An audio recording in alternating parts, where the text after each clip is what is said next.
Himself a legend, a showbiz pro with an old-time carny man's flair for bringing them into the tent. Colonel Tom Parker saw Elvis Presley for what he could be, and as his personal manager, launched him on the royal road to stardom. To mark the Elvis Presley anniversary, Colonel Parker is playing host in the Elvis Suite, the rooms where Presley stayed when he was playing the Las Vegas Hilton, then the International Hotel. The suite has been filled with Presley memorabilia for just this week. At age 78, Colonel Parker generally declines interviews, but he agreed to talk to us earlier today from Las Vegas. It is generally conceded, Colonel Parker, and to those who don't know it, let's tell them right now that Elvis's success was part Elvis, part Colonel Parker. Which part was yours? Because that was the less visible part. I think mine was the least part. But explain it to me. What was it? What did you do for him to help bring him to the public's attention? I did all the promotion, the outdoor advertising, and he did the show on the stage, and the fans made it possible. You could promote all you want to, but if the people don't want to buy a ticket, it doesn't help. So I did my part, Elvis did his show, and we were lucky. Great talent, and we had a great show and a lot of fun. Now, let me ask you something. In this day and age, in the 1980s, it would be unthinkable that a star of Elvis Presley's magnitude would not end up on the Johnny Carson show, on the Merv Griffin show, on half the talk shows around the country. You deliberately kept him back a little bit from that kind of exposure. Why did you do that? Well, I like to correct you. I kept him back, but I didn't do it deliberately. I found out some of my friends, they had artists, they put them on all the shows, talk shows for free, and they had a hard time getting a job after that. So you thought it was just a bad, that it was bad promotion, even though it got someone very well known, that it ultimately didn't work out for the best? Well, I felt it was good for us not to go on, although all these fellas were good friends of mine. But when you go on these shows, most of the time they book people when they're big stars, so they don't hurt him too much. But we were starting out, and it wouldn't have helped us any, which has proven because we did all right without him. Yeah, you did terrific without him. You've got critics, you know that. You have them, even Elvis has critics. Your critics say that you held him back, that he could have been much more of an actor, for example, than he ultimately, was given a chance to be. Well, because you put him in those kind of, beach bikini, jailhouse rock type movies.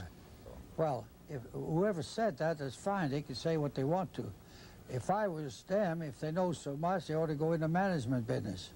Well, you tell me about it. I mean, was he perfectly content? I mean, was it a matter of his knowing his own level, knowing his own limitations, or was it just Well, I didn't know what he knew all of it, but he knew that he could do whatever he wanted to, and nobody told Elvis Presley what to do, because he was a very strong person, and we had a great relationship, but I took care of mine, he took care of his, and he didn't let anybody tell him what to do. Could he have been a really great actor? Could he have become a fine dramatic actor, do you think? Did he have that kind of ability? You know, Ted, you're right, but one time at one studio, we had a great producer, the late Jerry Walt. You remember him? Sure do. And he came to us with a script. And he told Elvis that if we did this picture, he would be practically assured of an Academy Award. But they could not pay us the money that we wanted because the script was so expensive. So I told him that we usually stay home during the Academy Award, and he paid us our money, and if he brought us the Oscar, I gave him his money back, and I never saw him again. Okay, now what about the songs? I am told that he could sit there and listen to a stack of demos, and 2, 3, 4, 5, 7 would go by, and then he'd say, that's the one, I want that one, and that he had kind of an unerring instinct for what was good and right for him, musically. Yeah. Ted, as long as I was with Elvis Presley, I never was involved with what songs he was going to record.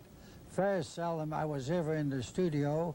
He picked his own songs with the songwriters, whatever they were, and he never asked me, should I do this or that? It was up to him. He liked it that way. The only song that I was able to have him record, because I thought it was good for him, was Are You Lonesome Tonight? That's the only one. step back for a moment and do what I know so many people who are watching tonight would like you to do, and that is explain, if you can, the Elvis phenomenon. Not just while he was alive, but here we are 10 years after his death, and if anything, he's a bigger star than he ever was. Well, I don't think I can explain it, Ted. It's been 10 years since Elvis passed away. When he passed away, I was on tour. I had to stay behind, close out all the tours. But I've been for 10 years doing nothing except consulting work and working on keeping Elvis's name in the limelight with the fans because they're devoted. I've talked to over 1,000 in the last 4 days here. I did interviews, and it's unexplainable. They say anybody else could have done it, perhaps so, but I happened to be the one that was with him. He did his part, I did mine, and there is no answer for that. When all is said and done now, was he happy with his career? Was he satisfied with his career, or was there any emptiness left? Well, I don't know, but I know one thing. When I told us to slow down, he said, I want to play more dates. So I booked more dates. I said, well, I don't think you should. And he said, well, that's what I want to do. And I quit for a while, and he was very unhappy, so we started all over again. Colonel Parker, thanks very much. Thank you. We'll have a little more from Colonel Parker later in this program, but when we come back, we'll be joined by Jack Souden, the man who turned Elvis Presley's mansion, Graceland, into a museum and shrine, who had his own thoughts today about Elvis and what he himself might have made of all the noise, the hoopla, and also the genuine love that he still seems to generate. I think it's wonderful, the following, the people supporting him, and what else can you say?